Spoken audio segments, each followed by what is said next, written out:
Енді жалпы қазіргі таңда Ақтөбеге келіп жатсыз. Мен бүгін Ақтөбеде сіз қадірлі қонақ болып жатсыз. Өзіңіздің тәжірибеңізбен, мамандармен бөлісіп жатсыз. Жалпы Ақтөбеден алған әсеріңіз қандай? Ақтөбедегі ахуалдың жақсарып қалған, әсіресе діни атмосфераның жақсарып қалғанын куә болдым. Оны неден байқадым? Мешітке барғанда.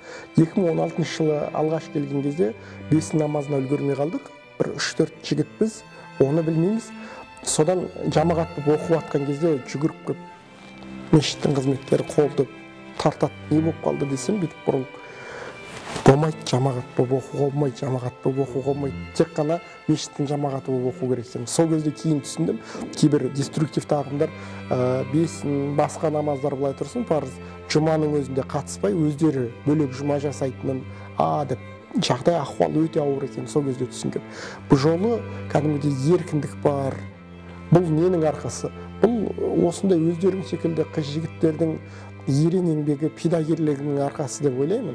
Өйткені Ансар туралы өте жақсы естіп жатырмыз. Республикаға танымал ұйым, істеріңе береке берсін. Себебі оңай шаруа емес. Бір 8-ін қайтарсаң 12-сі қосылып жатады. Бұл жай ғана бір құрылыс көтеріп тастау емес. Бұл адамның жүрегімен, адамның миымен жұмыс істеу. Сондықтан осында қиын шаруада Алла істеріңе жәрдемші болсын деп айтамын. Көп рахмет жылы лебіздеріңізге.